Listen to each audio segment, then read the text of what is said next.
going to go ahead and walk through the memo that we released this morning, outlining our strategy and where we see ourselves in this campaign, and then we'll open up for questions in just a couple of minutes. Yesterday, Dr. Paul announced that our campaign is not going to spend resources in upcoming primary states. That decision was made largely based on financial decisions, but also because of the effectiveness of our delegate strategy moving forward, and what we've accomplished so far. Last weekend we won the state of Maine, and we see several other states' victories on the horizon. We laid out a strategy that would have put us in a very good position at a brokered convention. Unfortunately, other candidates were not able to maintain their strengths, and only Ron and Governor Romney remain. We recognize that Governor Romney has what is very likely to be an insurmountable delegate lead, and our count has him just under 200 delegates away from locking down the nomination with bound delegates. And we acknowledge that we're very, very unlikely to be able to block that nomination.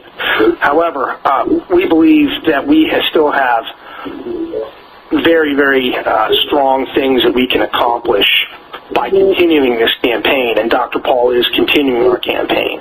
Dr. Paul is not suspending his campaign, and he is not dropping out of the race. Dr. Paul plans to, first of all, continue active campaigning. Just yesterday we were talking about other colleges that he could go and speak at. It's a passion of Dr. Paul's to speak to young people. As a matter of fact, on Ron's spring tour speaking to colleges and universities, he spoke to over 100,000 college students aggregately at the very many colleges and universities he spoke at. And we think that's a tremendous statement to his popularity and the popularity of his message amongst young people, something we point to moving forward as a defining message for Republicans and for independents as they strive to reach young people and define a new generation of leaders and voters. Second of all, he's going to continue to campaign at state conventions. He is heading to Minnesota this Friday and Saturday to do a series of events. Just yesterday, we agreed to speak at the Texas GOP convention on June 7th, and we're going to continue to look for speaking opportunities and event opportunities around party conventions moving forward. At the party conventions, we see multiple positive things that we can accomplish. First of all, we believe that we will win additional states. Minnesota looks to be a very strong potential to win this weekend and control and carry that delegation. We think that's a very strong positive thing to show that our campaign can win states. We have won a state. We think that we'll win more states before this campaign is over. Our campaign continues to take party leadership positions both at the state and national level. Two particular individuals I would point out would one be Ashley Rogers, the new national committee woman from Maine. She's 21 years old. We believe she is the youngest committee woman ever elected to the Republican Party. And you talk about looking at the future of the party, all you have to do is take a look at Ashley, and you've just got a snapshot of that right there. We think that's absolutely tremendous, and if anyone on this call is interested in speaking to Ashley for a story, James would be very happy to connect you with her, and she's just a wonderful interview. And again, you can get more information by contacting James B at ronpaul2012.com. Another example I would point to would be A.J. Spiker in Iowa, who is the new party chairman in Iowa. A.J. was not elected to be the party chairman because he's a Ron Paul supporter per se. He was elected because he's a young, dynamic leader with tremendous integrity and respect across the party. And he's out there working very, very hard and will no doubt do a tremendous job and be a very successful chairman. And we have multiple examples of that across the country where leaders that cut their teeth in the Ron Paul campaign and the Ron Paul movement are assuming leadership roles in the party and are going to do yeoman's work moving forward. And we're going to continue to win these slots at state conventions moving forward. And finally, we look to grow our substantial delegate count. This is very relevant. Again, we think that we're going to win additional states, and we're going to do very well in locking down delegate positions for Dr. Paul in states where they will be bound to Governor Romney, but will still be supporters of Dr. Paul and supporters of the message. And we think that's very, very substantial, too. We believe we'll head into Tampa with several hundred bound delegates and hundreds more delegates and alternates that are bound to Governor Romney on the first ballot, and but are supporters of Dr. Paul and supporters of the message of real individual liberty and limited government. At the convention, it is our goal to roll into the convention again with a strong delegation. First of all, we believe that having hundreds of supporters there sends a very, very strong message that we're here, our supporters are here, we're positive, respectful. We are emphasizing decorum, and we are going to do everything in our power to make sure to work with our supporters to make sure that decorum and respect are the name of the game, that dominates our playbook. But we're going to respectfully show that our people are here and that we're the way of the future, and we're here to work with people, we're here to play ball, but we believe in very, very specific things, and that we're going to continue to fight for our ideas, and that moving forward we're going to continue to become an even stronger voice in the party. There are also some other very positive things that we can do at the convention. First of all, we have been in contact with Governor Romney's campaign talking about platform issues, and first of all, I'd like to thank them for the respect that they've shown us in addressing these issues, and they have agreed to be helpful in moving forward the dialogue on several of these things. But we're going to be advancing through the platform process, and then at the convention, platform ideas on Fed transparency, Fed accountability, monetary policy reform, prohibitions on indefinite detention, and a plank on internet freedom, trying to establish the Republican Party as the party of market-based solutions to internet problems. And we think that's very, very positive, very important. Finally, we want our people to go and participate in the process to be able to vote on the rules for the next 4 years. And by creating a favorable rules environment, our people can set the stage for other liberty candidates at all different levels to be able to rise in the Republican Party, win elected positions, win leadership positions in the party, and begin to advance our movement and continue to advance our movement and our ideas. One other point I'd like to reemphasize is that at the various state conventions moving forward and the national convention in Tampa, we plan to work very, very hard. We're going to have a professional ID turnout program. We're going to continue to spend resources, move Dr. Paul around to speak. We're going to we're going to get after it really hard, but we're also going to emphasize decorum and respect. One thing that we learned or relearned this past weekend is that our supporters are going to get an excessive amount of blame for problems that arise in heated moments at conventions, and state conventions in particular are known for heated moments, and our supporters are going to get much more than they deserve when it comes to blame for any kind of problems. And so we're going to emphasize that our people really need to emphasize respect and civility, and they're going to be under a microscope, and I think that our people are going to be more than up to the challenge of that. So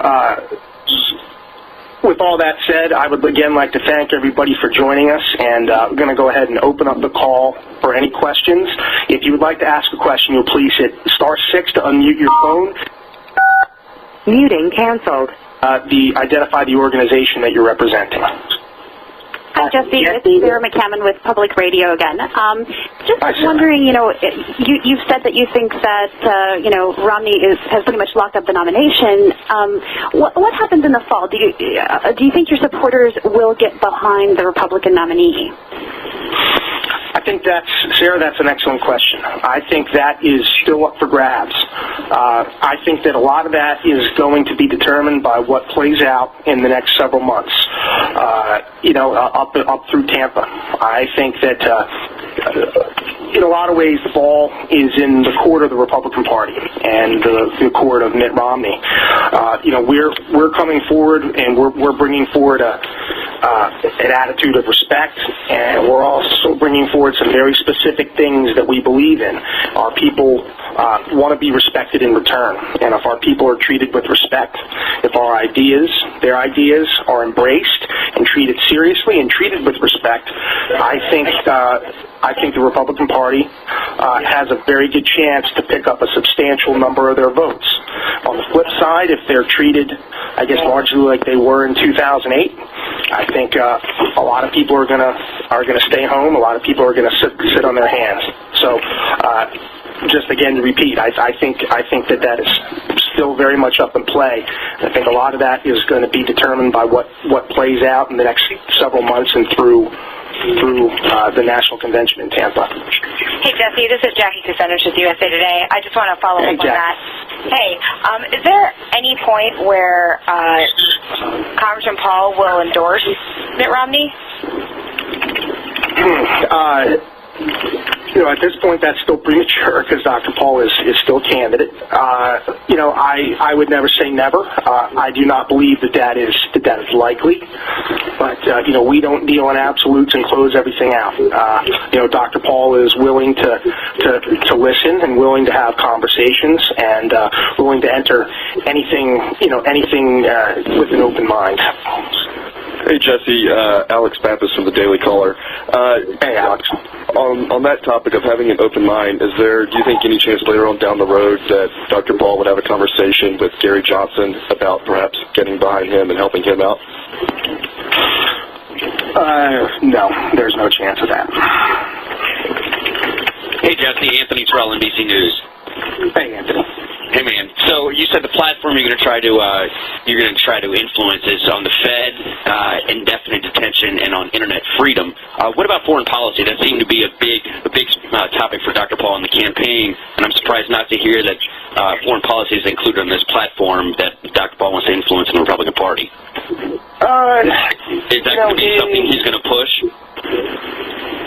We've talked about that, trying to bring forward a platform for.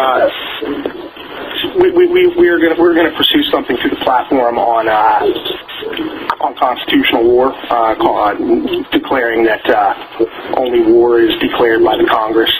We do see the indefinite detention under the National Defense Authorization Act as being a foreign policy related item. Hey, Jesse, this is Rosie Gray from BuzzFeed. How are you? I'm good. Thank you for doing the call. You said that Governor Romney had agreed to be helpful in moving forward the dialogue and several of the issues that you want on the platform. Can you give me specifics about how the Romney campaign has agreed to help out?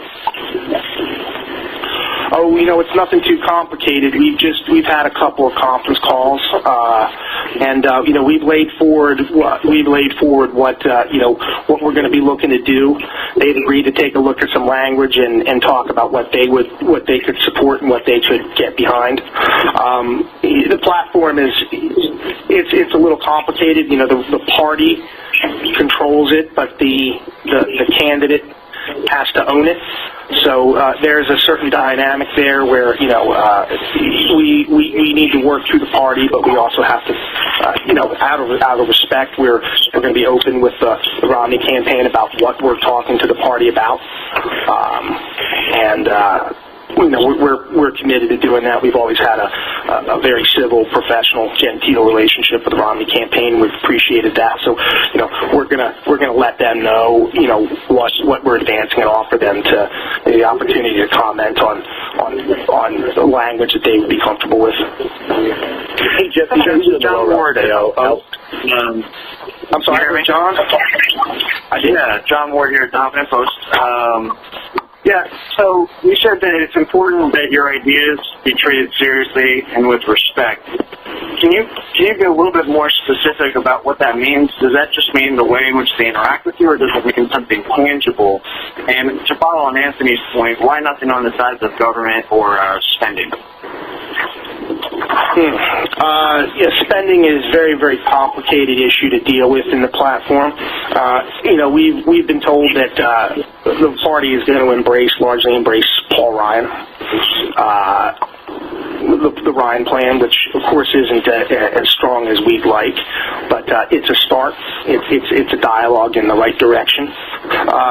The monetary issue is an extremely key issue to us. If we see that as a linchpin to everything,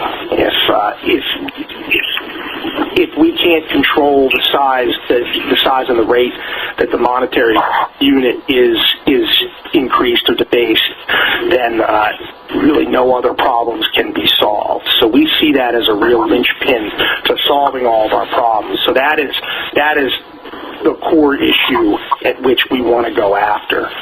We do think that emphasizing opposition to indefinite detention is a very, very important statement for the Republican Party to make. And then finally, I would also say that we see the internet as one of the big keys to all future innovation, and being able to insert something into the platform that says the Republican Party will be the party of market-based solutions rather than the party that treats the internet as a common good to be dispersed by the government like a utility is very, very important and does really speak to the size and scope of government. Hey, Jesse. LSNewsGroup.com out of Chicago. I'm covering a couple of Dr. Paul's campaign rallies in Madison and at the University of Illinois. A large influx of college students, the youth vote, seems to be around Congressman Paul. If he is not the GOP nominee and Governor Romney is, what is Paul's message to the youth vote? A lot of the youth vote, from me speaking to them, may not be interested in Governor Romney or President Obama. So what is Congressman Paul's message to the youth vote if he is not the GOP nominee? Again, I believe that is still largely to be determined. I think you're right. I think both candidates face a problem with youth support. If the Republicans and Governor Romney really decide to rally behind a lot of Dr. Paul's ideals, then he's going to have a chance to excite them and pick some of them up. If they fail to do that, I think they're going to have a major problem with, both parties will have a major problem with youth turnout in the fall. Hey, Jesse. Alana Rocha with YNN in Austin, Texas. Hey, Jesse. How are you? I'm good. I was calling to see, or wanting to see if this shift in the campaign focus will impact the congressman's role or speaking role at the convention in Tampa. We have not discussed that yet. There have been no discussions about whether Ron would speak or not speak. Hi, Jesse. Lawrence Sinclair here at CBS News. How's it going? Hey, Brian. How are you? I'm good. Are you guys, when you talk about rule changes that you're trying to vote in, can you explain to me exactly how you want to change the rules to benefit what you call liberty candidates? And then is this something that would affect a presidential race in 2016, possibly for, say, Rand Paul? It's too early to speculate about 2016 presidential races, and I'm not just saying that to be coy. We don't know where the environment is. There are a whole bunch of rather obscure, abstruse rules that we'd want to take a look at and will come up, and also probably some rules that will try to be pushed that we'd want to vote down. This is getting pretty deep in the weeds, and Brian, I'm not trying to duck your question, but I'd be happy to get into this with you offline. partly I'm not 100% equipped or prepared to dive real deep on that, and then also diving real deep on a conference call is just difficult. But again, I would be happy to dive into this more with you offline. All right, sounds good. Just in a nutshell, we want to do things that open up the party and prevent establishment people that benefit from the status quo from locking the party down. I think over the years, we've seen a slow progression towards locking the party down and benefiting the people that are already inside the tent rather than opening up the tent and letting people in. But that's very, very broad brushstrokes. And again, I'd be happy to dive deeper later. Jesse, Dave Blackle from Slate Magazine. Quickly, you rolled out a Ron endorsement of Gary Johnson. Virgil Dude, who's a friend of Ron's in Congress, is also running for president. He rolled out that, and as part of the same question, I mean, Ron endorsed a clutch of third-party candidates at the end of the 2008 campaign. I mean, is he going to stay with the Republican Party and not endorse a third-party candidate definitively this time? You know, it's too early to say anything definitively. I'd say it's extremely unlikely he'd endorse outside of the Republican Party. But again, you know, there's still some things to be determined here. You know, if he and his supporters, I mean, he doesn't care about how he's personally treated very much. But if his supporters are treated very poorly, you know, that could push him to do some different things. At this point in time, I'd say that's extremely unlikely. So, Jesse, Brian Doherty here. As you know, yesterday's announcement was universally interpreted as Ron Paul drops out of the race. Were you anticipating that reaction, and what was your purpose in making yesterday's announcement? I dispute a little that it was universally interpreted. Some people got it right, some people didn't. Probably a few more got it wrong than got it right, but I wasn't. I wish I could say I was completely surprised. I was perhaps a little frustrated. You know, it is what it is, but then again, I am grateful to everybody that is on this call today and is, you know, hopefully going to get into the news cycle, you know, what we've discussed and talked about today. So, you know, it's some of the headlines about how he totally dropped out were frustrating, but you know, we're working to clarify that here. Hey, Jesse, Lisa Gray at the Detroit Free Press. It's Lisa from CNN. I'm sorry if I missed this. Can you go over how many delegates you know that you have, that your supporters, how many of your supporters have won delegate spots?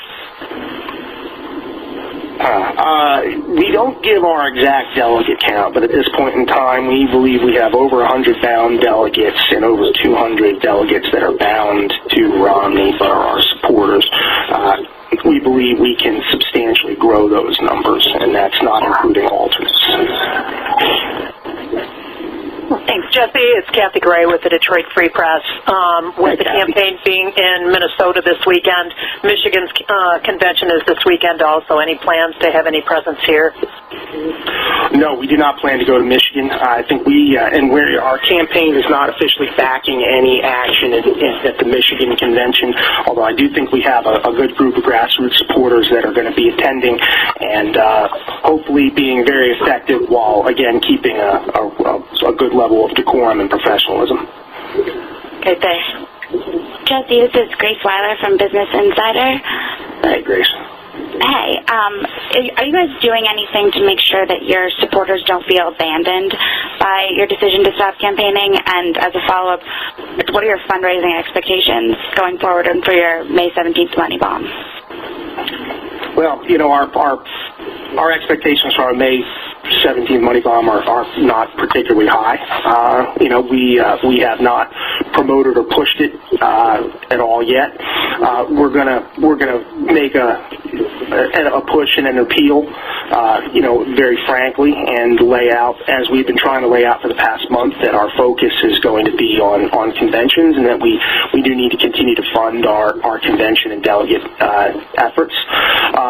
Our fundraising has remained very strong. We've had our mail program and our internet program has continued to keep the cash in the coffers that we need to continue to operate our program, and we're very, very grateful for that. I hope that by being so open and laying out our strategy as we did today in this memo that we shared with the press, and again, a slightly different format with our entire supporter list, we hope that keeps our supporters from feeling abandoned. That was one thing that was weighed very heavily on Dr. Paul as he was making the decision to announce that he was backing off on primary states on Monday. Was we do hear from so many wonderful people in New Mexico and New Jersey and Texas and California about their desire to keep on working, and that was why part of his message on Monday was letting them know that the campaign is continuing to go on. I'm going to continue to work, and we can continue to accomplish some great things, and I encourage you to continue to work very hard on the primaries in your states at the grassroots level, particularly to back the local candidates and state candidates that are running that deserve and need your help. Jesse, Alana Roach again from YNN. Jesse, I was curious, interviewing some of the young Republicans on the University of Texas campus a few weeks back, they were planning a May 19th rally on the campus, expecting as many as 10,000 people, and just curious, with Dr. Paul's focus on Minnesota this weekend, if that was safe to assume then he would not be on the UT campus this weekend. No, he won't be. I think we let them know he couldn't make it a couple weeks ago. Thank you. This is Ben from KUT in Austin. Do you all have any specific goals for the Republican convention down here in Texas? Number of delegates selected, or passage of stuff on the committee there? No, we don't have any specific goals. I believe we'll have more than 30% of the delegates at the state convention will be supporters of Dr. Paul, and I think our goals are the same. We want people to go. We want people to be, again, respectful. I may sound like a broken record to y'all, but we just can't emphasize that enough. That we want a professional decorum and respect. I know that Dr. Paul is going to go, and he's going to be speaking on the 7th on the main floor. He's going to be giving a speech addressing how we really balance the budget and bring Republicans and all Americans together behind that. And so, the goals are what they always are. A strong presence. We want to pass as many of our people as we can through to the national convention. We want them to run for positions within the party. And I know that there's also been a real groundswell in Texas passing a bunch of really good constitutional and liberty potential planks. So hopefully some of those have bubbled up to the state level and they can vote on them. Hey, Jesse, was it hard to get him on the convention list there? I don't think he was there in 2008. No, he was not there in 2008. That's correct. Hey, Jesse, this is Laura Myers with the Las Vegas Review-Journal. Hey, Laura. Hey, a quick question, just doubling back to the endorsement issue. Is there any concern? You are now muted. That Mitt Romney cannot win the White House. Does he think that Romney can still beat Obama, or are you guys giving up on the White House for 2012? I think Mitt Romney can do, it sure would help Mitt Romney to earn Dr. Paul's endorsement. But Mitt Romney's running a very strong campaign himself, so that... Muting canceled. Calculus, Dr. Paul's calculus, I think are going to be what his supporters want and how they're received and embraced. Dr. Paul's going to listen to his supporters and what they want and listen to his own heart on where his endorsement falls.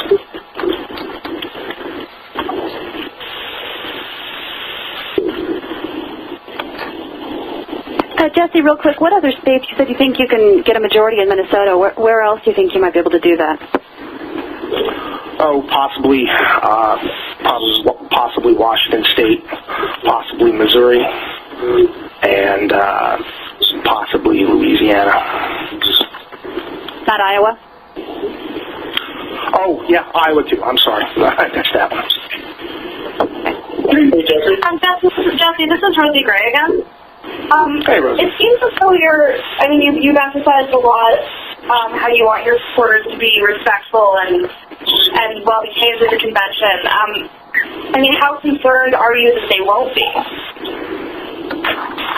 I am not concerned because of all the work that we're committed to putting in and because I just know how good and decent our supporters are. I think that they're getting it, that they're getting a hyper amount of attention and scrutiny, and that they're going to bear an excessive amount of blame for problems. So I am very confident that there will be no problem. First of all, because of the inherent decency of our supporters, and then also because of our commitment and Dr. Paul's commitment to working very hard to make sure that doesn't happen. Hey, Jesse. Jason Volek, ABC News. Hey, Jason. Hey, I'm curious what role Rand Paul will play in the next 6 months with the campaign.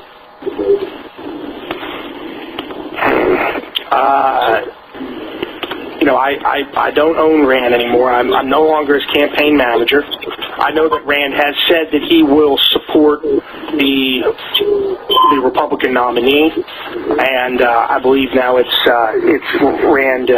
Rand will need to decide if and when the time is right, and I think then the ball will be in the Romney campaign's court to begin to reach out and discuss how they want to handle getting Rand on board. Jesse, Lawrence Sinclair News.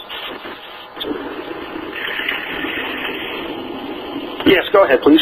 Hey, Jesse, curious. I've had some of Ron Paul supporters on our radio program, and there's some questions about the RNC's endorsement of Mitt Romney and doing joint fundraising events with Romney while Paul is still a candidate. Has that affected your fundraising and your support at all? No, it has not. As a matter of fact, the RNC offered us the opportunity to set up a joint fundraising committee as well. We opted not to set one up, or the option was there for us. The RNC asked us probably 3 or 4 weeks ago, and I issued a statement about it over the weekend to clarify things with folks. But they asked us if we were comfortable with them being able to build up the RNC victory program that will, be the ground weapon for Republicans in key states in the fall. And we gave our blessing for them to go ahead and move forward with doing that, with the mutual understanding that if Dr. Paul were to become the nominee, the victory program would be there 100% to support Dr. Paul, and that was agreed upon, and so we have no problem with them going ahead and building up the victory operation. One more follow-up. As far as you saying that you're wanting to emphasize respect and decorum, you've got a large group named Combat Veterans for Paul who plan to go in force into Tampa.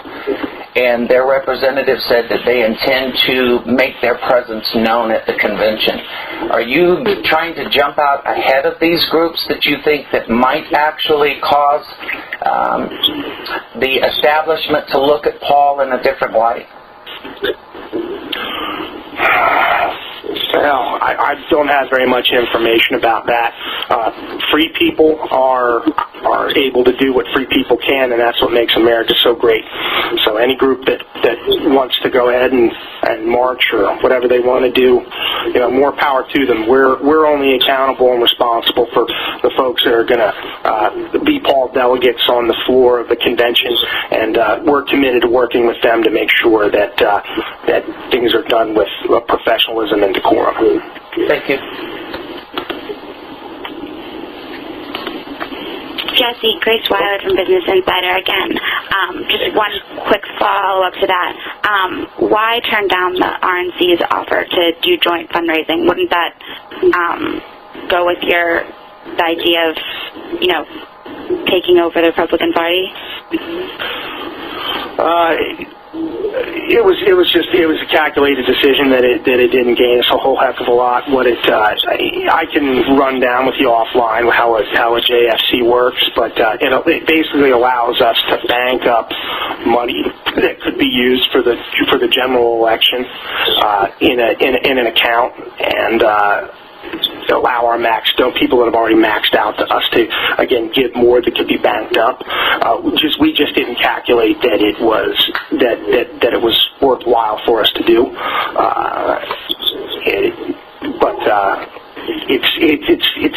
It's not rocket science. It's a little tricky, but I'd be happy to walk through that with you offline.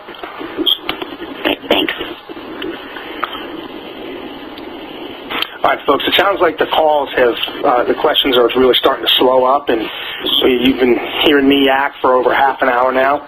So I'm going to go ahead and make maybe last call on questions. Last call going once, going twice.